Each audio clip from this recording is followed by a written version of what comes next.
إن الحمد لله نحمده ونستعينه ونستغفره ونعوذ بالله من شرور أنفسنا ومن سيئات أعمالنا من يهده الله فلا مضل له ومن يضلل فلا هادي له وأشهد أن لا إله إلا الله وحده لا شريك له وأشهد أن محمدا عبده ورسوله أرسله بالهدى ودين الحق ليظهره على الدين كله ولو كره المشركون. أما بعد فإن أصدق الحديث كتاب الله وخير الهدي هدي محمد صلى الله عليه وسلم وشر الأمور محدثاتها وكل محدثة بدعة وكل بدعة ضلالة. اللهم صل على محمد وعلى آل محمد. أعوذ بالله السميع العليم من الشيطان الرجيم. فبما رحمة من الله لنت لهم ولو كنت فظا غليظ القلب لانفضوا من حولك فاعف عنهم واستغفر لهم وشاورهم في الأمر فإذا عزمت فتوكل على الله إن الله يحب المتوكلين. ഇത്തഖുല്ലാഹ ഇബാദല്ലാഹ്. പ്രിയമുള്ള സഹോദരങ്ങളെ, സഹോദരിമാരെ, സർവശക്തനായ സർവാധിനാഥനായ റബ്ബ് സുബ്ഹാനഹു വ തആലയുടെ നിയമനിർദ്ദേശങ്ങൾ ജീവിതത്തിന്റെ എല്ലാ മേഖലകളിലും പാലിക്കുവാൻ എന്നോടും നിങ്ങൾ ഓരോരുത്തരോടും ഓർമ്മപ്പെടുത്തുകയാണ്, ഉപദേശിക്കുകയാണ്. റസൂലുള്ളാഹി സ്വല്ലല്ലാഹു അലൈഹി വസല്ലമയുടെ ഒരു വലിയ സ്വഭാവ സവിശേഷതയായി പരിശുദ്ധ ഖുർആൻ എടുത്തു പറയുന്ന ഒരു കാര്യമാണ് പരിശുദ്ധ ഖുർആനിലെ 3-ാം അധ്യായം സൂറത്ത് ആലി ഇംറാനിലെ 159-ാമത്തെ വചനത്തിലൂടെ അല്ലാഹു സുബ്ഹാനഹു വ തആല പറഞ്ഞു തന്നിട്ടുണ്ട്. അതെന്താണെന്ന് ചോദിച്ചാൽ ഫബിമാ റഹ്മത്തിൻ മിനല്ലാഹി ലിൻത ലഹും. നബിയെ, അല്ലാഹുവിങ്കൽ നിന്നുള്ള കാരുണ്യം കൊണ്ടാണ് താങ്കൾ അവരോട് സൗമ്യമായി പെരുമാറുന്നത് അല്ലെങ്കിൽ പെരുമാറിയിട്ടുള്ളത്. വലൗ കുന്ത ഫളൻ ഗലീറൽ ഖൽബി ലൻഫളു മിൻ ഹൗലിക. താങ്കളൊരു പരുഷ സ്വഭാവിയും കഠിന ഹൃദയനുമായിരുന്നെങ്കിൽ താങ്കളുടെ ചുറ്റിൽ നിന്നും അവർ പിരിഞ്ഞു പോയി കളയുമായിരുന്നു. അതിനാൽ അള്ളാഹു തുടർന്ന് പറയുകയാണ് ഫഅഫു അൻഹും. അതിനാൽ താങ്കൾ അവർക്ക് മാപ്പ് കൊടുക്കുകയും വസ്തഗ്ഫിർ ലഹും, അവർക്ക് വേണ്ടി പാപമോചനം നടത്തുകയും ചെയ്യണം. വശാവിർഹും ഫിൽ അംർ, മാത്രവുമല്ല കാര്യങ്ങളിൽ താങ്കൾ അവരോട് കൂടിയാലോചന നടത്തുകയും ചെയ്യുക. ഫഇദാ അസംത ഫതവക്കൽ അലല്ലാഹ്. അങ്ങനെ ഒരു തീരുമാനം താങ്കൾ എടുത്തു കഴിഞ്ഞാൽ അല്ലാഹുവിൽ ഭരമേൽപ്പിക്കുകയും ചെയ്യുക. ഇന്നല്ലാഹ യുഹിബ്ബുൽ മുതവക്കിലീൻ. അല്ലാഹു ഭരമേൽപ്പിക്കുന്നവരെ ഇഷ്ടപ്പെടുന്നവനാണ്. നബി സല്ലല്ലാഹു അലൈഹി വസല്ലമയുടെ ഉത്തമ സ്വഭാവങ്ങൾ എന്തൊക്കെയാണ് എന്ന് നമുക്ക് എല്ലാവർക്കും അറിയാം. അത് പറഞ്ഞാൽ പറയുന്നതിനപ്പുറത്തും വിശാലമാണ് എന്ന് നമുക്ക് ബോധ്യമുണ്ട്. എന്നാൽ റസൂലുള്ളാഹി സ്വല്ലല്ലാഹു അലൈഹി വസല്ലമയുടെ അനുയായികളായ നാം ഓരോരുത്തരും നമ്മുടെയൊക്കെ ജീവിതം ഒന്ന് പരിശോധിക്കേണ്ടതുണ്ട്. ഈ പറയപ്പെട്ട സ്വഭാവ സവിശേഷതകളിൽ ഏതൊക്കെയാണ് നമ്മുടെ ജീവിതത്തിൽ ഉള്ളത്, ഏതൊക്കെയാണ് ഇല്ലാത്തത്, ഏതൊക്കെയാണ് ഇനി മെച്ചപ്പെടുത്താനുള്ളത് എന്നതൊക്കെയും നമ്മൾ പരിശോധിക്കേണ്ടത് അത്യാവശ്യമാണ്. സഹോദരങ്ങളെ, നമ്മുടെ സാമൂഹിക ജീവിതവും സൗഹൃദ അന്തരീക്ഷവും ഒക്കെ നഷ്ടപ്പെട്ടു പോകുന്നതിൽ നമ്മുടെ വാക്കും പ്രവൃത്തികളും പെരുമാറ്റങ്ങളും ഒക്കെ മുഖ്യ പങ്ക് വഹിക്കുന്നുണ്ട് എന്നുള്ളത് നമ്മൾ ഇനിയും തിരിച്ചറിയാൻ വൈകിക്കൂടാ. 3 കാര്യങ്ങളാണ് ഞാൻ ഇന്ന് ഖുതുബയിൽ സൂചിപ്പിക്കാൻ ആഗ്രഹിക്കുന്നത്. 3 പ്രധാനപ്പെട്ട തത്വങ്ങളാണ്. മുൻഗാമികളായ മഹാന്മാരൊക്കെ പറഞ്ഞു വെച്ച 3 കാര്യങ്ങൾ. അത് ഇസ്ലാമികമായി പ്രമാണങ്ങളുമായിട്ട് അതിനെ ചേർത്ത് വായിക്കേണ്ടതും ഈ സന്ദർഭത്തിൽ ഞാൻ ഓർമ്മിപ്പിക്കുകയാണ്. 1, സഹോദരങ്ങളെ, മനസ്സിലാക്കേണ്ടത് നമുക്കിടയിൽ പ്രശ്നങ്ങളും പ്രയാസങ്ങളും അതുപോലെ തന്നെയുള്ള ബുദ്ധിമുട്ടുകളും ഒക്കെ ഉണ്ടാകുമ്പോൾ ഓർത്തു വെക്കേണ്ടുന്ന ഒരു കാര്യമുണ്ട്. അതെന്തെന്ന് ചോദിച്ചാൽ, പലപ്പോഴും നമുക്കിടയിലുള്ള പ്രശ്നങ്ങൾ അല്ലെങ്കിൽ വ്യക്തികൾക്കിടയിലുള്ള പ്രശ്നങ്ങളുടെ ഒക്കെ മൂല കാരണം ആദരിക്കേണ്ടുന്ന ആളുകളെ അവരർഹിക്കുന്ന രൂപത്തിൽ ആദരിക്കാതിരിക്കുക, ബഹുമാനം കൊടുക്കേണ്ടവർക്ക് ബഹുമാനം കൊടുക്കാതിരിക്കുക തുടങ്ങിയ കാര്യങ്ങളാണ് അതിൽ പ്രധാനപ്പെട്ട ഒരു വില്ലനായി കടന്നു വരുന്നത്. നമുക്കറിയാം, മുൻഗാമികൾ പറഞ്ഞൊരു കാര്യമുണ്ട്, അൻസിലിന്നാസ മനാസിലഹും എന്നാണ്. ജനങ്ങൾ വ്യത്യസ്ത തലങ്ങളിൽ ജീവിക്കുന്നവരാണ്, വ്യത്യസ്ത കാറ്റഗറികളിൽ ജീവിക്കുന്നവരാണ്. അതുകൊണ്ട് ആളുകളെ അവരവരുടെ സ്ഥാനത്തിനനുസരിച്ച് നാം അവരെ വില കൽപ്പിക്കണം എന്നത് ഒരു തത്വമാണ്. പരിശുദ്ധ ഇസ്ലാം അടിവരയിട്ടുറപ്പിക്കുന്ന ഒരു വലിയ തത്വമാണത്. ജനങ്ങളെ കാണേണ്ട രൂപത്തിൽ കാണുക. സൃഷ്ടാവിന്റെ മുമ്പിൽ എല്ലാവരും തുല്യരാണെങ്കിലും സാമൂഹിക ജീവിതക്രമത്തിൽ എല്ലാവരും വ്യത്യസ്ത കാഴ്ചപ്പാടുകളിലും കാറ്റഗറിയിലും ജീവിക്കുന്നവരാണ്. അതുകൊണ്ടാണ് ബഹുമാനിക്കേണ്ടവരെ ബഹുമാനിക്കണം, ആദരിക്കേണ്ടവരെ ആദരിക്കണം. ഇസ്ലാം പറഞ്ഞതാണ് ആളുകളെ കണ്ടറിഞ്ഞ് അവരെ ഇരുത്തേണ്ടിടത്ത് ഇരുത്തുക എന്നുള്ളത് ഇസ്ലാം പഠിപ്പിച്ച ഒരു ഉത്തമമായ സ്വഭാവമാണ്. അതിനെയാണ് അറബിയിൽ അൻസിലിന്നാസ മനാസിലഹും എന്ന് പറയാറുള്ളത്. ജനങ്ങളെ ഇരുത്തേണ്ടുന്ന അവരറിയിക്കുന്ന സ്ഥാനത്ത് അവരെ നമ്മൾ ഇരുത്തുക എന്നത്. എല്ലാവരെയും ഒരു കണ്ണുകൊണ്ടല്ല കാണേണ്ടത്. ഒരു പാമരനോട് പെരുമാറുന്നത് പോലെയല്ല ഒരു പണ്ഡിതനോട് പെരുമാറേണ്ടത്. ഒരു സാധാരണക്കാരനോട് പെരുമാറേണ്ടത് പോലെയല്ല ഒരു ഡോക്ടറോട് പെരുമാറേണ്ടത്. ഒരു കൂട്ടുകാരനോട് സംസാരിക്കുന്നത് പോലെയല്ല ഒരു കൂട്ടുകാരനോട് ഇടപഴകുന്നത് പോലെയല്ല ഒരു അധ്യാപകനോട് ഇടപഴകേണ്ടത്. ഓരോരുത്തർക്കും സമൂഹം കൽപ്പിച്ചൊരു സ്ഥാനമുണ്ട്. ആ സ്ഥാനത്ത് നാം അവരെ എല്ലാവരും കാണാൻ പഠിക്കണം സഹോദരങ്ങളെ. ആ സ്ഥാനങ്ങൾക്കനുസരിച്ച പരിഗണനകൾ കൊടുത്താൽ കുടുംബങ്ങളിൽ, സാമൂഹിക ജീവിതത്തിൽ, വ്യക്തി ജീവിതത്തിൽ, സൗഹൃദ ജീവിതത്തിലൊക്കെയും ഒരുപാട് മാറ്റങ്ങൾ ഉണ്ടാക്കാൻ നമുക്ക് സാധിക്കുന്നതാണ്. ഒട്ടുമിക്ക പ്രശ്നങ്ങൾക്കും പരിഹാരം ഉണ്ടാക്കാൻ നമുക്ക് സാധിക്കുന്നതാണ്. ഇബ്നു ഹജർ റഹിമഹുല്ലാഹ് അദ്ദേഹത്തിന്റെ അൽ ഇസ്വാബ എന്ന ഗ്രന്ഥത്തിൽ രേഖപ്പെടുത്തിയ മറ്റു പല ഹദീസ് ഗ്രന്ഥങ്ങളിലും സ്ഥാനം പിടിച്ച ഒരു സംഭവമുണ്ട്. നബി സല്ലല്ലാഹു അലൈഹി വസല്ലം മക്ക നടത്തിയപ്പോൾ അഥവാ മക്ക പിടിച്ചടക്കിയപ്പോൾ മസ്ജിദുൽ ഹറമിലേക്ക് അവിടുന്ന് പ്രവേശിക്കുകയാണ്. ആ സന്ദർഭത്തിലുണ്ട് അബൂബക്കർ റളിയല്ലാഹു അൻഹു തന്റെ പിതാവായ വയോധികനായ അബൂ ഖുഹാഫയെ താങ്ങി പിടിച്ചുകൊണ്ട് നബി സല്ലല്ലാഹു അലൈഹി വസല്ലമയുടെ മുന്നിലേക്ക് ഇങ്ങനെ കൊണ്ടുവരികയാണ്. അബൂ ഖുഹാഫ അന്ന് ഇസ്ലാം മതം സ്വീകരിച്ചിട്ടില്ല അതുവരെയും. അങ്ങനെ പിതാവിനെയും കൊണ്ട് അദ്ദേഹം പ്രവാചകന്റെ മുമ്പിലേക്ക് ഇങ്ങനെ കൊണ്ടുവരികയാണ്. അത് കണ്ടപ്പോൾ അല്ലാഹുവിന്റെ റസൂൽ വയോധികനായ അദ്ദേഹത്തിന്റെ പിതാവിനെ താങ്ങി പിടിച്ചു കൊണ്ടുവരുന്ന വരവ് കണ്ടപ്പോൾ റസൂൽ പറയുകയാണ്, അല്ലാ തറക്ത ശൈഖ ഫീ ബൈതിഹി ഹത്താ ആതിയഹു. ഈ വയോധികനായ ബാപ്പയെ നിങ്ങൾ വീട്ടിലിരുത്തിക്കൂടായിരുന്നോ അബൂബക്കറെ? ഞാൻ അങ്ങോട്ട് വന്ന് കാണുമായിരുന്നല്ലോ. റസൂലിന്റെ മര്യാദയാണ്. ആരാ റസൂൽ? ലോകത്ത് ഇന്നോളമുള്ള സർവ്വ സൃഷ്ടിജാലങ്ങളെക്കാളും ഏറ്റവും ഉത്തമനായ പ്രവാചകൻ സ്വല്ലല്ലാഹു അലൈഹി വസല്ലം പറയുകയാണ്, അബൂബക്കർ നിങ്ങൾ എന്തിനാണ് ആ വാപ്പയെ കൊണ്ട് ഇങ്ങോട്ട് വന്നത്? ആ വയ്യാത്ത മനുഷ്യനെ വീട്ടിലിരുത്തിക്കൂടായിരുന്നോ? ഞാൻ അങ്ങോട്ട് വന്ന് കാണുമായിരുന്നല്ലോ എന്നാ. ആ സമയത്ത് അബൂബക്കർ സിദ്ദീഖ് റളിയല്ലാഹു പറയാണ്, യംശി ഇലൈക യാ റസൂലല്ലാഹ് ഫഖാല ലഹു യംശി ഹുവ ഇലൈക യാ റസൂലല്ലാഹ് ഹദ്ദു അൻ തംശി ഇലൈക. അല്ലാഹുവിന്റെ റസൂലേ, അത് വേണ്ട, ഇദ്ദേഹം താങ്കളെ അങ്ങോട്ട് തന്നെ വന്ന് കാണും. എന്നിട്ട് അദ്ദേഹം ഒരു വാചകം കൂടി കൂട്ടിച്ചേർത്തു, അല്ലാഹുവിന്റെ റസൂലേ, താങ്കൾ എന്റെ പിതാവിനെ വന്ന് കാണുന്നതിനേക്കാളും എന്റെ പിതാവ് താങ്കളെ വന്ന് കാണുന്നതാണ് എനിക്കിഷ്ടം. അതാണ് എനിക്കിഷ്ടമായി തോന്നിയിട്ടുള്ളത്. അതാണ് ഏറ്റവും അർഹതപ്പെട്ട കാര്യം. എന്നാലോചിച്ചോക്ക് സഹോദരങ്ങളെ, റസൂലുള്ളാഹി സ്വല്ലല്ലാഹു അലൈഹി വസല്ലം നമുക്ക് നൽകുന്ന ഒരു സന്ദേശം എന്താണ്? ആ സന്ദേശമാണ് വിശ്വാസികൾ മനസ്സിലാക്കേണ്ടത്. എന്നിട്ട് ആ വന്ധ്യ വയോധികനെ പ്രവാചകന്റെ മുന്നിലേക്ക് കൊണ്ടുവന്നിരുത്തി. എന്നിട്ട് അല്ലാഹുവിന്റെ റസൂൽ അദ്ദേഹത്തോട് പറയുകയാണ്, അസ്ലിം തസ്ലം, അസ്ലിം തസ്ലം, മുസ്ലിമായാൽ താങ്കൾക്ക് രക്ഷപ്പെടാം. ഫഅസ്ലമ. അങ്ങനെ അബൂ ഖുഹാഫ ഇസ്ലാം മതം സ്വീകരിച്ചു. അല്ലാഹുവിന്റെ റസൂൽ സ്വല്ലല്ലാഹു അലൈഹി വസല്ലം അബൂബക്കർ സിദ്ദീഖിനെ അനുമോദിക്കുകയാണ് റളിയല്ലാഹു അൻഹു. സഹോദരങ്ങളെ, ഈ ഒരു സംഭവത്തിൽ നിന്നും നമുക്ക് കൃത്യമായി പ്രവാചകൻ പഠിപ്പിച്ചു തരുന്ന ഒരു കാര്യമാണ്, അതേ മുതിർന്നവരെയും ബഹുമാനിക്കേണ്ടവരെയും ഒക്കെ ബഹുമാനിച്ചുകൊണ്ട് തന്നെ ജീവിക്കണം എന്നുള്ളത്. മാതാപിതാക്കൾക്ക് കൊടുക്കേണ്ടുന്ന സ്ഥാനം വീട്ടിൽ മക്കൾ കൊടുക്കണം. ഭാര്യയ്ക്ക് കൊടുക്കേണ്ടുന്ന സ്ഥാനം ഭാര്യയ്ക്ക് ഭർത്താവ് കൊടുക്കണം. ഭർത്താവിന് കൊടുക്കേണ്ടുന്ന സ്ഥാനം ഭാര്യ ഭർത്താവിന് കൊടുക്കണം. ഒരു മേലുദ്യോഗസ്ഥന് കൊടുക്കേണ്ടുന്ന ഒരു സ്ഥാനമുണ്ട്, അത് കീഴുദ്യോഗസ്ഥർ കൊടുക്കണം. ചെറിയ ആളുകൾക്ക് ചെറിയ കുട്ടികളോട് കാണിക്കേണ്ടുന്ന ഒരു പെരുമാറ്റമുണ്ട്, അത് മുതിർന്നവർ കാണിക്കണം. മുതിർന്നവരെ ആദരിക്കേണ്ടതും ബഹുമാനിക്കേണ്ടതുമായ കാര്യങ്ങൾ അത് ചെറിയ കുട്ടികൾ കാണിക്കണം. ഇതെല്ലാം കൃത്യമായി മനസ്സിലാക്കി പോയാൽ കുറെ പ്രശ്നങ്ങൾ ഒഴിവാകും.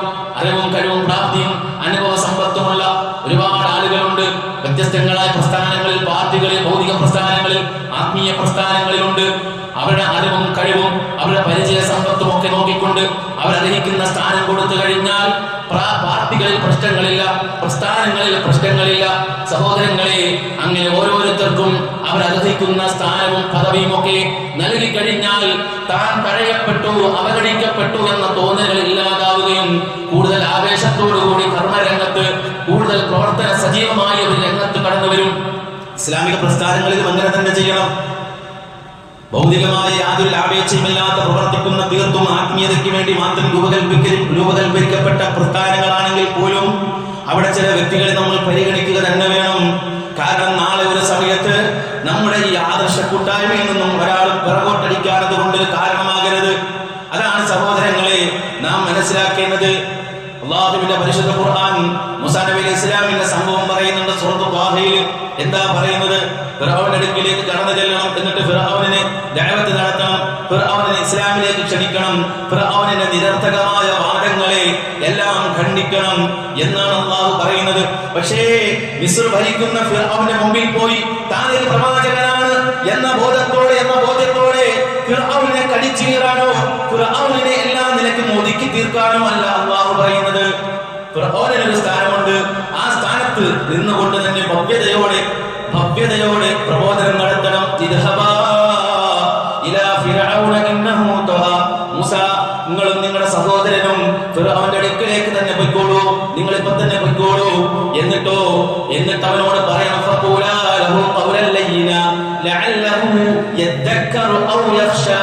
എന്നിട്ട് അവനോട് മാന്യമായ രൂപത്തിൽ സംസാരിക്കണം. മാന്യമായ രൂപത്തിൽ വളരെ സൗമ്യമായ ഭാഷയിൽ ഫിർഔനിനോട് പോയി സംസാരിക്കണം. ഫിർഔനാണെന്ന് വിചാരിച്ചിട്ട് ഫിർഔനിന് അവസരങ്ങൾ കൊടുക്കാതെ കടിച്ചു കീറി കൊടയണം എന്ന രൂപത്തിലുള്ള ശൈലിയൊന്നും പാടില്ല മൂസ. അതുകൊണ്ട് ആ രൂപത്തിൽ ഫിർഔനിനോട് പോയി സംസാരിക്കുന്നതാണ്. അങ്ങനെ സംസാരിച്ചാൽ ഗുണമുണ്ട്. എന്താ ഗുണം? ഒരുപക്ഷേ ഈ ഉത്ബോധനം അവൻ ശ്രമിച്ചേക്കും, അതുകൊണ്ട് അവന് ഉപകാരം കിട്ടിയേക്കും. അതല്ലെങ്കിൽ അത് മുഖേന അവന്റെ ഹൃദയത്തിൽ ഒരു ഭയപ്പാടുണ്ടാക്കാം.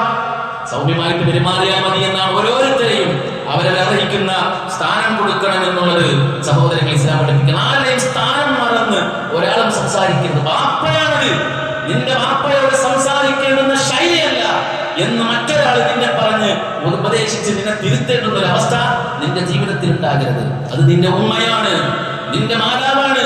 ഒരുപക്ഷെ നിന്റെ സ്കൂളിൽ, നിന്റെ കോളേജിൽ PTA മീറ്റിംഗ് വിളിക്കുമ്പോൾ നിന്റെ മാതാവിനെ കൊണ്ടുപോകാൻ നിന്റെ മനസ്സനുവദിക്കില്ല. കാരണം എന്താ?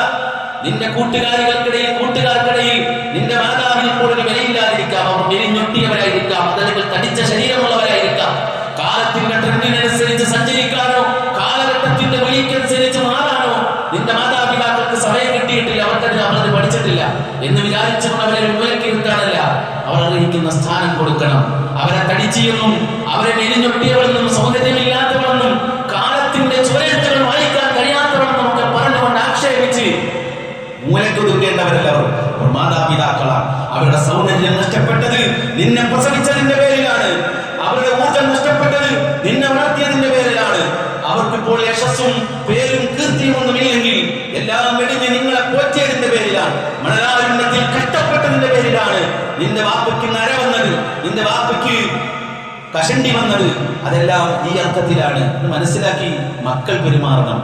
സഹോദരങ്ങളെ, ദീൻ പറയുമ്പോഴും അല്ലാത്തപ്പോഴും എല്ലാം ഇത് തന്റെ മുന്നിലുള്ള ആളുകൾ ആ ഒരു രൂപത്തിൽ മനസ്സിലാക്കണം. രണ്ടാമത്തെ കാര്യം എന്താണ്? അറബി ഭാഷയിൽ പറയാറുണ്ട്,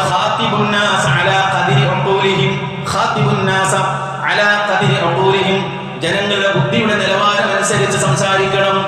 ജനങ്ങളുടെ ബുദ്ധിയുടെ നിലവാരം അനുസരിച്ച് ആളുകളോട് സംസാരിക്കണം. എല്ലാ കാര്യങ്ങളും എല്ലാവരോടും പറയാൻ പറ്റില്ല, മനസ്സിലായില്ലേ? ഭാര്യയോട് സംസാരിക്കുമ്പോൾ പോലും ചിലത് പറഞ്ഞാൽ അവർക്ക് അത് ഉൾക്കൊള്ളാൻ പറ്റില്ല, അതുകൊണ്ടത് പറയണ്ട. ചില കാര്യങ്ങൾ മക്കളോട് പറഞ്ഞാൽ അവർക്ക് ദഹിക്കില്ല, അവരോട് പറയണ്ട. എല്ലാവർക്കും ദഹിക്കുന്നത് മാത്രമേ അവരുടെ ബുദ്ധിക്കനുസരിച്ച്, ബുദ്ധിയുടെ കപ്പാസിറ്റി അനുസരിച്ച് സംസാരിക്കാൻ പാടുള്ളൂ എന്നത് ഇസ്ലാം നമ്മോട് പറയുന്നതാണ്. അത് ദീൻ പറയുമ്പോഴും അല്ലാത്തപ്പോഴും എല്ലാം സഹോദരങ്ങളെ, ഞാൻ നിങ്ങളുടെ മുന്നിൽ ഇരുത്തിയിട്ട് നിങ്ങൾക്ക് ദഹിക്കാത്ത കുറച്ച് കാര്യങ്ങൾ, ദീനിന്റെ കാര്യങ്ങൾ പറഞ്ഞാൽ നിങ്ങൾക്ക് ജുമാ സ്വഹീഹാകും, പക്ഷെ ഇന്ന് കിട്ടേണ്ടത് വല്ലതും കിട്ടുമോ? ഒരു കാര്യവും കിട്ടില്ല.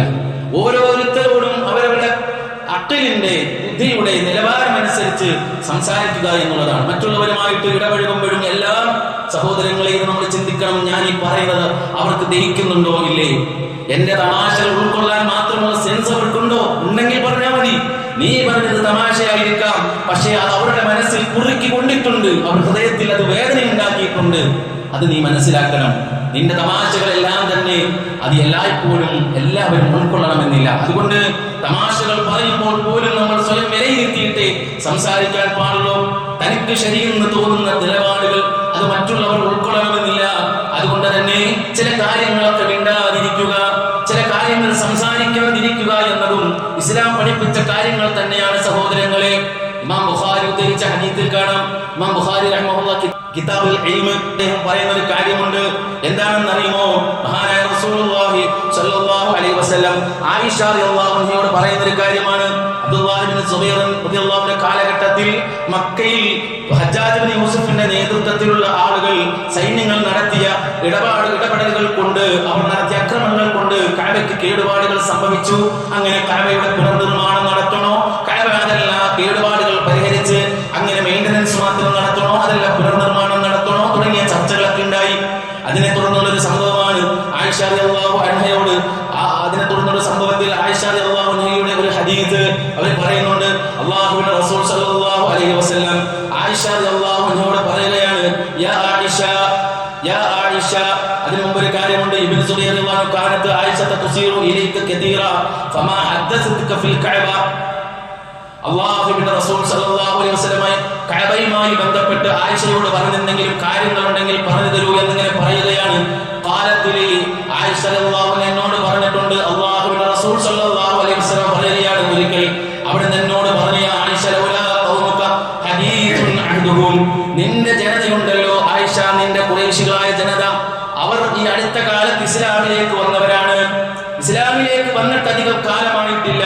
അതുകൊണ്ട് തന്നെ കഅബാലയം അന്നത്തെ കാലഘട്ടത്തിൽ നബി സല്ലല്ലാഹു അലൈഹി വസല്ലമയ്ക്ക് നബുവത്ത് ലഭിക്കുന്നതിന് മുമ്പ് കഅബാലയത്തിന്റെ ഒരു ഭാഗം പണി പൂർത്തിയാക്കാൻ കഴിയാതെ ഇന്നും ഹിജ്ർ ഇസ്മായിൽ എന്ന പേരിൽ ഇങ്ങനെ അത് ചേർത്ത് കെട്ടാതെ മാറ്റിയിട്ടിരിക്കുന്നത് കാണാം. അത് കഅബയുടെ ഉള്ളിൽ തന്നെയാണ്.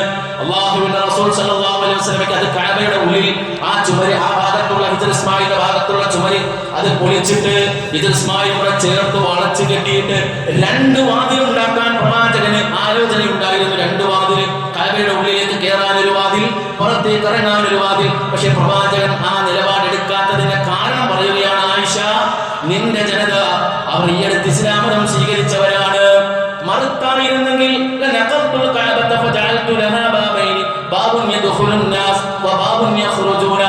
ഇല്ലെങ്കിൽ ഞാൻ കഅബയ്ക്ക് 2 വാതിൽ ഉണ്ടാക്കുമായിരുന്നു. ഈ ചുമര് പൊളിച്ച് ഇത് ഭിത്തിയായി കൂട്ടിച്ചേർത്തിട്ട് 2 വാതിൽ ഉണ്ടാക്കും. ഒരു വാതിലിലൂടെ ജനങ്ങൾ കടക്കാനും ഒരു വാതിലിലൂടെ ജനങ്ങൾ പുറത്തേക്ക് പോകാനും. പക്ഷെ എന്താ എന്നെ അതിൽ നിന്ന് തടയാൻ പ്രേരിപ്പിക്കുന്നത് എന്താണ്? നിന്റെ ജനത ഈ അടുത്ത കാലത്ത് ഇസ്ലാമിലേക്ക് വന്നവരാണ്. കഅബയെ തൊട്ടു, കഅബയെ പൊളിച്ചു എന്നുള്ള പേര് അല്ലാഹു റസൂൽ സല്ലല്ലാഹു അലൈഹി വസല്ലമയ്ക്ക് അവർ ചാർത്തി കൊടുക്കും. മനസ്സിലാവുന്നുണ്ടോ? ഓരോരുത്തരുടെയും ബുദ്ധിയുടെ നിലവാരത്തിനനുസരിച്ച് പെരുമാറണം, സംസാരിക്കണം എന്നുള്ളത് അല്ലാഹുവിന്റെ റസൂൽ നമുക്ക് പഠിപ്പിച്ചു തന്നിട്ടുള്ള ഏറ്റവും പ്രധാനപ്പെട്ട കാര്യമാണ്. ഇബ്നു ഹജർ റഹിമഹുല്ലാഹ് ഈ ബാബിന്റെ ഹദീസ് വിശദീകരിച്ചിട്ട് പറയുന്നു, യുസ്തഫാദു മിൻഹു തർക്കുൽ മസ്ലഹതി ലിഅംനിൽ വുഖൂഇ ഫിൽ മഫ്സദ എന്ന ഒരു കുഴപ്പത്തിലേക്ക് ചെന്ന് വീഴും എന്നതിന്റെ സുരക്ഷിതത്വം ഓർത്ത് ഒരു നന്മ ഒഴിവാക്കുക എന്നതിലേക്ക് ഈ സംഭവം വെളിച്ചം വീശുന്നു. ഒരു പ്രശ്നത്തിലേക്ക് ചെന്ന് ചാടും. അപ്പൊ അതുകൊണ്ട് അതിലൊരു നന്മ നമുക്ക് കിട്ടുമെങ്കിലും ആ നന്മ വേണ്ടെന്ന് വെക്കുക എന്നതിനെ കുറിച്ച് ഈ അധ്യായം വെളിച്ചം വീശുന്നു എന്നാണ് ഇബ്നു ഹജർ അസ്ഖലാനി റഹ്മഹുല്ലാഹ് സഹോദരങ്ങളെ ഈ സംഭവത്തെ കുറിച്ച് പറയുന്നത്. നമ്മൾ മനസ്സിലാക്കേണ്ടത്, നാം ഒരു കാര്യം പറഞ്ഞാൽ ആ പറഞ്ഞത് അതേപടി ഉൾക്കൊള്ളുന്നവരോട് പറഞ്ഞിട്ടേ കാര്യമുള്ളൂ എന്നതാണ്. ഇല്ലെങ്കിലോ വിപരീത ഫലമായിരിക്കും നമുക്ക് ലഭിക്കുക. മുആദ് ഇബ്നു ജബൽ റളിയല്ലാഹു അൻഹുവിനോട് റസൂൽ പറയാം, ഒരിക്കൽ റസൂൽ പറയാം, മുആദ് ഇബ്നു ജബൽ, മുആദേ എന്ന് വിളിച്ചു. അദ്ദേഹം പറഞ്ഞു, ലബ്ബൈക യാ റസൂലല്ലാഹ്, അല്ലാഹുവിന്റെ റസൂലേ, അങ്ങയുടെ വിളിക്ക് ഞാനിതാ ഉത്തരം നൽകി. യാ മുആദ്. എന്നിട്ട് പ്രവാചകൻ സല്ലല്ലാഹു അലൈഹി വസല്ലം 3 തവണ വിളിച്ചു. 3 തവണയും മുആദ് റളിയല്ലാഹു അൻഹു വിളിക്ക് ഉത്തരം നൽകി. എന്നിട്ട് പ്രവാചകൻ പറഞ്ഞു, മാ മിൻ അഹദിൻ യശ്ഹദു അല്ലാ ഇലാഹ ഇല്ലല്ലാഹ് വ അന്ന മുഹമ്മദൻ റസൂലുള്ളാഹ്, ആരെങ്കിലും ഒരാൾ അശ്ഹദു അല്ലാ ഇലാഹ ഇല്ലല്ലാഹ് വ അശ്ഹദു അന്ന മുഹമ്മദൻ റസൂലുള്ളാഹ് എന്ന ഈ തൗഹീദിന്റെ സാക്ഷ്യപത്രം അല്ലെങ്കിൽ ഇസ്ലാമിലേക്ക് കടന്നു വരാനുള്ള ഈ സാക്ഷ്യവചനങ്ങളുണ്ടല്ലോ, അത് മിൻ ഖൽബിഹി, അവന്റെ ഹൃദയത്തിൽ നിന്നാണ് അവൻ പറഞ്ഞ് അത് അംഗീകരിച്ച് ഉൾക്കൊള്ളുന്നതെങ്കിൽ ഇല്ലാ ഹറമഹുല്ലാഹു അലന്നാർ, നരകം അവന് നിഷിദ്ധമാക്കാതിരിക്കുകയില്ല, നരകം അവന് നിഷിദ്ധമാക്കാതിരിക്കുകയില്ല. ആ സന്ദർഭത്തിൽ മഹാനായ മുആദ് റളിയല്ലാഹു അൻഹു പറയാൻ, യാ റസൂലല്ലാഹ് അഫലാ ഉഖ്ബിറു ബിഹിന്നാസ്, അല്ലാഹുവിന്റെ റസൂലേ, ഞാനിത് ജനങ്ങൾക്ക് പറഞ്ഞു കൊടുക്കട്ടെ, ഫയസ്തബിശിറു, അത് മുഖേന അവർ സന്തോഷിക്കട്ടെ നബിയേ, ഞാനിത് ജനങ്ങൾക്കിടയിൽ വിളംബരം ചെയ്യട്ടെ, ഈ സന്ദേശം ആളുകൾക്ക് സന്തോഷമായിരിക്കും. അശ്ഹദു അല്ലാ ഇലാഹ ഇല്ലല്ലാഹ് വ അശ്ഹദു അന്ന മുഹമ്മദൻ റസൂലുള്ളാഹ് ഹൃദയം കൊണ്ട് അംഗീകരിച്ച ഒരാൾ നരകത്തിൽ പോവുകയില്ല. എന്ന് അങ്ങ് പറഞ്ഞത് ജനങ്ങളോട് പറഞ്ഞാൽ അവർക്ക് എന്ത് സന്തോഷമായിരിക്കും നബിയെ, പറഞ്ഞു കൊടുക്കട്ടെ എന്നാണ്. അല്ലാഹുവിന്റെ റസൂൽ പറയുകയാണ്, അങ്ങനെയെങ്കിൽ അവർ അതിലിങ്ങനെ കടിച്ചു പിടിച്ചിരിക്കും, കടിച്ചു തൂങ്ങി നിൽക്കും. എന്താ ഷഹാദത്തുണ്ടല്ലോ, നബിനെ സ്വർഗത്തിലേക്ക് പോകും, നരകത്തിലേതായാലും പോണ്ടി വരില്ല എന്ന് പറഞ്ഞാൽ അതിൽ കടിച്ചു തൂങ്ങും. അമലുകൾ ചെയ്യുന്നതിൽ വൈമുഖ്യമുണ്ടാകാം. റസൂലുള്ളാഹി സ്വല്ലല്ലാഹു അലൈഹി വസല്ലം ആശങ്കയാണ്. മുആദ് ബിൻ ജബൽ റളിയല്ലാഹു അൻഹു അദ്ദേഹം ആരോട് ഇത് പറഞ്ഞില്ല.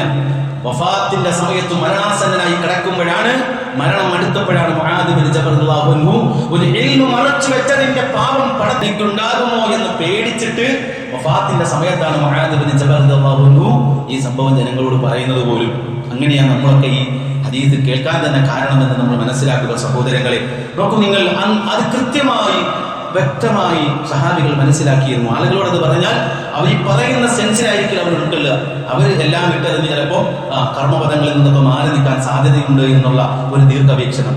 അതാണ് സഹോദരങ്ങളെ നമുക്ക് എല്ലാവർക്കും ഉണ്ടാകേണ്ടത്. ഓരോരുത്തരോടും പറയേണ്ടതും ഓരോരുത്തരുടെയും ഒക്കെ രീതിക്കനുസരിച്ചും ഒക്കെ സംസാരിക്കണം എന്നുള്ളത്. ഇങ്ങനെയൊക്കെ ആണെങ്കിൽ ബന്ധങ്ങളൊക്കെ എത്ര കൃത്യമായിട്ടും ഊഷ്മളമായിട്ട് മുന്നോട്ട് പോകും. സൗഹൃദങ്ങളൊന്നും തന്നെ നഷ്ടപ്പെട്ടു പോവുകയില്ല എന്നും ഈ സന്ദർഭത്തിൽ ഞാൻ ഓർമ്മപ്പെടുത്തുകയാണ്. അല്ലാഹു സുബ്ഹാനഹു വ തആല ഈ പറഞ്ഞ കാര്യങ്ങൾ നമ്മുടെ ജീവിതത്തിൽ പകർത്താൻ തൗഫീഖ് നൽകുമാറാകട്ടെ. അൽഹംദുലില്ലാഹ് വസ്സലാത്തു വസ്സലാമു അലാ റസൂലില്ലാഹ് വഅലാ ആലിഹി വസഹ്ബിഹി അജ്മഈൻ. അമ്മാ ബഅദ്. പ്രിയമുള്ള സഹോദരങ്ങളെ, സഹോദരിമാരെ, സർവശക്തനായ അല്ലാഹുവിനെ സൂക്ഷിച്ച് ജീവിക്കണമെന്ന് ഒരിക്കൽ കൂടി ഓർമ്മപ്പെടുത്തുകയാണ്, ഉപദേശിക്കുകയാണ്. ബന്ധങ്ങളും സൗഹൃദങ്ങളുമൊക്കെ നല്ല രൂപത്തിൽ മുന്നോട്ട് കൊണ്ടുപോകുവാൻ ആവശ്യമായ ചില തത്വങ്ങളാണ് പരിശുദ്ധ ഖുർആനിന്റെയും തിരുസുന്നത്തിന്റെയും അടിസ്ഥാനത്തിൽ ഈ ഉള്ളവൻ ഇവിടെ നിന്ന് പറഞ്ഞിട്ടുള്ളത്. അത് ഓരോന്നും നമുക്ക് വളരെ പ്രിയപ്പെട്ടതാണ്. അതിൽ മൂന്നാമതൊരു കാര്യമുണ്ട്, ലികുല്ലി മഖാമിൻ മഖാലും, ഓരോ സന്ദർഭത്തിനും അനുസരിച്ചുള്ള സംസാരം നടത്തുക എന്നുള്ളത്.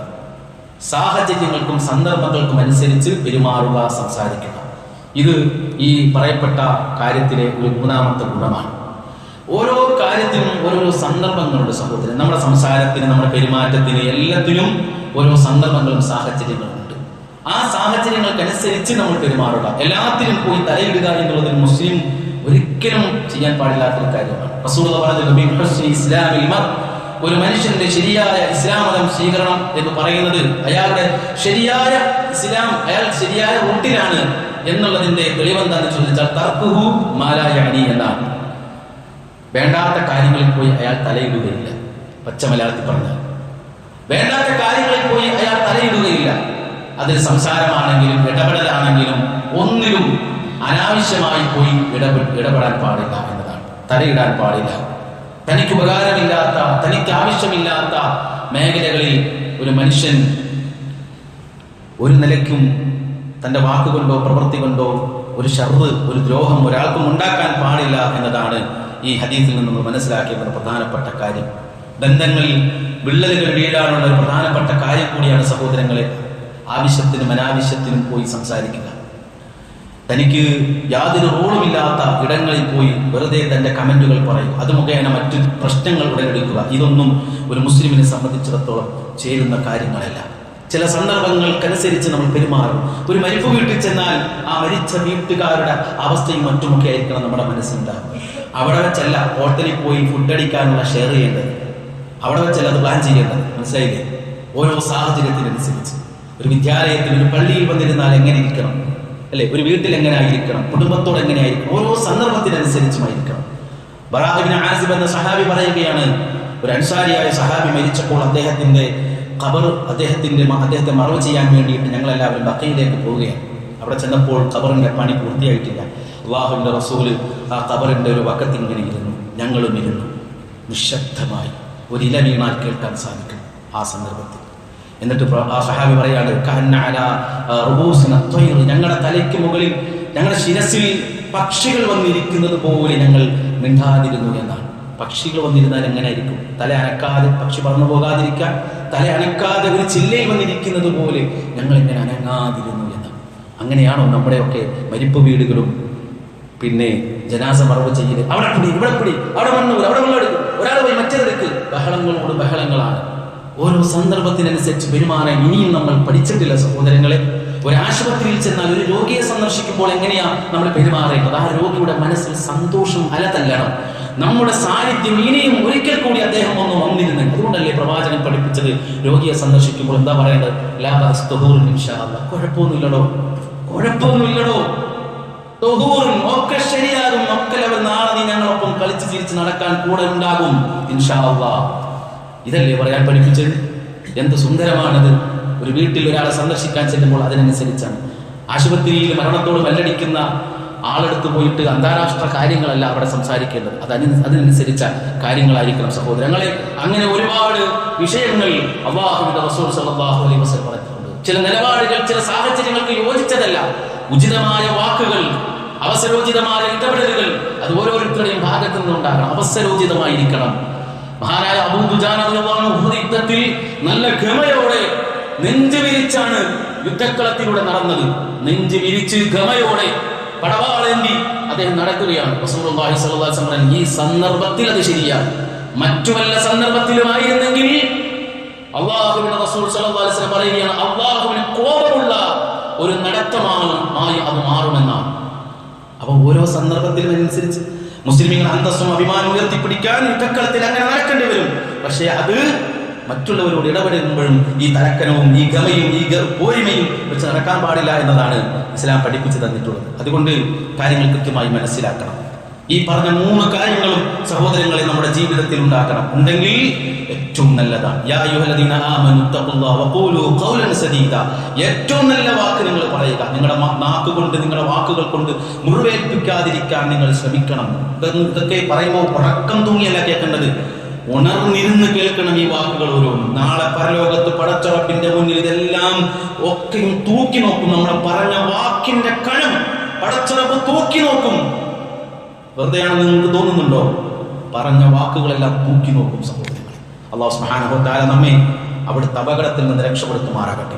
അപ്പോൾ ഈ 3 കാര്യങ്ങൾ ഒന്നുകൂടി ഓർമ്മപ്പെടുത്താം. ഒന്നാമത് ഒരു തത്വം എന്ന് പറയുന്നത് അൻസിലിൻ നാസ മനാസിലഹും, ആളുകൾക്ക് അവർ അർഹിച്ച സ്ഥാനം നമ്മൾ കൊടുക്കണം എന്നതാണ്. രണ്ടാമത്തെ കാര്യം എന്തെന്ന് ചോദിച്ചാൽ ജനങ്ങളോട് അവരുടെ ബുദ്ധിക്കനുസരിച്ച് സംസാരിക്കുക എന്നതാണ്. മൂന്നാമത്തെ കാര്യം ഓരോ സന്ദർഭത്തിലും പറയേണ്ടതുണ്ട്, ആ സന്ദർഭത്തിൽ പറയുക. അനവസരത്തിലും അനുചിതമായിട്ടും സംസാരിക്കാതിരിക്കുക, പെരുമാറാതിരിക്കുക. അള്ളാഹു നമ്മെ ഈ പറയപ്പെട്ട സ്വഭാവ ഗുണങ്ങൾ മുഴുവനും ജീവിതത്തിൽ സന്നിവേശിപ്പിച്ചവരുടെ കൂട്ടത്തിൽ ഉൾപ്പെടുത്തുമാറാകട്ടെ. അള്ളാഹുവെ ഈ പറഞ്ഞ കാര്യങ്ങൾ, ഈ പഠിച്ച കാര്യങ്ങൾ ജീവിതത്തിൽ പ്രാവർത്തികമാക്കാൻ തൗഫീഖ് തരണേ റഹ്മാനെ. സഹോദരങ്ങൾ, 1-2 കാര്യങ്ങൾ വളരെ വേഗം സൂചിപ്പിക്കുകയാണ്. ഒന്ന്, നമ്മുടെ കൊച്ചാലിമൂടുള്ള ഒരു പള്ളിയും നമ്മുടെ അവിടെ വരാൻ പോകുന്ന പള്ളിയുമായി ബന്ധപ്പെട്ട് അതിൻ്റെ സ്ഥലവും എടുപ്പുമായി ബന്ധപ്പെട്ട വിഷയമാണ്. വളരെ ഗൗരവത്തോടു കൂടി നിങ്ങളത് കാണണം. 70 ലക്ഷത്തിൽ പരം രൂപയാണ് അവിടെ വസ്തുവിന് മാത്രമായി തീരുന്നത്. അതിലെ ഒരു പകുതിയോളം രൂപ അല്ലെങ്കിൽ ഒരു 1/3 അതിലേറെ കുറച്ചും കൂടി ഒക്കെ പല ഓഫറുകളിലൂടെയും മറ്റുമൊക്കെ അവർക്ക് വാഗ്ദാനം ചെയ്യപ്പെട്ട് കഴിഞ്ഞു. ചിലതൊക്കെ കൈ കിട്ടി, അധികവും വാഗ്ദാനങ്ങളാണ്, ഓഫറുകളാണ്. ഏതാണ്ട് 44 ലക്ഷത്തോളം രൂപ ഇനിയും കണ്ടെത്തേണ്ടതുണ്ട്. എന്തിനാണ് ഒരു പള്ളി എന്ന് ചോദിച്ചാൽ, ഒരു പള്ളിയുടെ പ്രസക്തി ഞാൻ നിങ്ങൾക്ക് പറഞ്ഞു തരാം. അതുകൊണ്ട് പരലോകത്ത് നമുക്ക് ലഭിക്കുന്ന കൂലിയും റസൂൽ പറഞ്ഞല്ലോ, ഒരു കുരുവിക്കൂടിന്റെ അത്രയും സൗകര്യമാണ് ഒരാൾ പള്ളിക്ക് വേണ്ടി ചെയ്യുന്നതെങ്കിലും പരലോകത്തൊരു പള്ളി, ഒരു മസ്ജിദ്, ഒരു ഭവനം അള്ളാഹു അവൻ ഒരുക്കി കൊടുക്കുമെന്ന് പ്രവാചകൻ പറഞ്ഞത് ഈ സന്ദർഭത്തിൽ ചേർത്ത് വെക്കണം. ഹൈവേയുടെ വർക്കുകൾ നടന്നുകൊണ്ടിരിക്കുകയാണ്, വാഹനങ്ങളൊക്കെ ചീറിപ്പാഞ്ഞുകൊണ്ടിരിക്കുന്നുണ്ട്.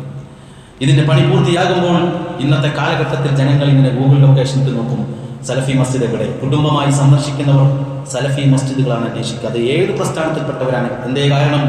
ഫാമിലിയെ കൊണ്ടുവന്നിരുത്താനും അവർക്കൊന്ന് ബാത്റൂമിൽ പോകാനും അവർക്കൊന്ന് നിസ്കരിക്കാനും മസ്ജിദ് സലഫി മസ്ജിദുകളെ പറ്റുള്ളൂ. അതിലിങ്ങനെ നോക്കും, സലഫി മസ്ജിദ് നിയർ മീ എന്ന് കൊടുത്തു കഴിഞ്ഞാൽ ലൊക്കേഷൻ അങ്ങോട്ടും ഇങ്ങോട്ടും കൊടുക്കും. അങ്ങനെ കൊടുക്കുമ്പോൾ സ്വാഭാവികമായിട്ടും ഇതിലൂടെ പാസ് ചെയ്യുന്നവർക്ക് സൗകര്യപ്രദമായ ഒരു സ്ഥലമാണ്. ടൗണിൽ നിന്ന് അല്ലെങ്കിൽ എക്സ്പ്രസ് സ്പീഡിലുള്ള ട്രാക്കിൽ നിന്ന് കുറച്ചകത്തോട്ട് മാറി സ്വസ്ഥമായിട്ട് നമസ്കരിക്കാൻ വിശ്രമിക്കാൻ പറ്റിയൊരു പള്ളി എന്ന നിലയ്ക്ക് തീർച്ചയായിട്ടും ആളുകൾ അവിടെ കൂടും. അങ്ങനെയുള്ള ഒരു സ്ഥലത്താണ് ഇപ്പോൾ പള്ളി നിർമ്മാണത്തിന് വേണ്ടി സ്ഥലം ഏറ്റെടുത്തിരിക്കുന്നത്. സഹോദരങ്ങളെ, അതിൽ നമസ്കരിക്കുന്നവരുടെ കൂലി നമുക്ക് കിട്ടണം എങ്കിൽ നിങ്ങൾ ഇപ്പോൾ തന്നെ തീരുമാനിക്കണം. പുറത്ത് ചെറിയ ഒരു ഓഫർ ലെറ്റർ വെച്ചിട്ടുണ്ട്, നിങ്ങളതെടുക്കണം. പേരും നിങ്ങളുടെ അഡ്രസ്സും ഒക്കെ എഴുതിയിട്ട് എനിക്ക് എത്ര കൊടുക്കാൻ കഴിയും, 10,000, 20,000, 50,000, അത് എത്ര തവണയായിട്ട് കൊടുക്കാൻ പറ്റും, അതെല്ലാം നിങ്ങൾക്ക് അവിടെ രേഖപ്പെടുത്തിയിട്ട് നിങ്ങൾ കൊടുക്കുകയാണെങ്കിൽ അതൊരു വലിയ പുണ്യമാണ്. മരിക്കുന്നത് വരെയും മരിച്ചതിന് ശേഷം ലഭിക്കുന്ന പുണ്യം. മാതാപിതാക്കൾക്ക് വേണ്ടിയിട്ട് അവരുടെ മരണത്തിന് ശേഷം എന്തെങ്കിലുമൊക്കെ ചെയ്യണമെന്ന് ആഗ്രഹിക്കുന്നവരുണ്ടോ, ആ നീയത്തിൽ അവർക്ക് ഈ ക്യാഷ് കൊടുക്കാൻ സാധിക്കും. അള്ളാഹു നമുക്ക് ഖൈർ നൽകുമാറാകട്ടെ. ഇത് എല്ലാവരും ഗൗരവത്തോടുകൂടി കാണണമെന്ന് ഓർമ്മപ്പെടുത്തുകയാണ്. അള്ളാഹു സുബ്ഹാനഹു വ തആല നമുക്ക് ഖൈർ നൽകുമാറാകട്ടെ. തെറ്റുകുറ്റങ്ങൾ മാപ്പാക്കി തരുമാറാകട്ടെ. നമ്മുടെ സഹോദരങ്ങളായ ഫലസ്തീനികൾക്ക് അള്ളാഹു ഖൈർ കൊടുക്കുമാറാകട്ടെ. അള്ളാഹുവേ, അവർക്ക് നീ ഏറ്റവും വലിയ വിജയം കൊടുത്ത് അനുഗ്രഹിക്കുന്ന റഹ്മാനെ. അള്ളാഹുവേ, അവിടെ പുലുഞ്ചിരിയണ ഓരോ ജീവനുകൾക്കും ഓരോ തുള്ളി ചോരയ്ക്കും പകരം നീ ചോദിക്കണേ റഹ്മാനെ. അള്ളാഹു സയനിസ്റ്റ് ഭീകരതയെ നീ എന്നേക്കുമായി ഇല്ലാതാക്കണേ റബ്ബേ. അള്ളാഹു المؤمنين والمؤمنات والمسلمين والمسلمات الأحياء منهم والأموات اللهم أعز الإسلام والمسلمين وأذل الشرك والمشركين ربنا آتنا في الدنيا حسنة وفي الآخرة حسنة وقنا عذاب النار اللهم أصلح لنا ديننا الذي هو عصمة أمرنا وأصلح لنا دنيانا التي فيها معاشنا وأصلح لنا آخرتنا التي فيها معادنا اللهم احفظنا من بين أيدينا ومن خلفنا وعن أيماننا وعن شمائلنا ومن فوقنا ومن تحتنا وصلى الله على نبينا محمد وعلى آله وصحابته أجمعين.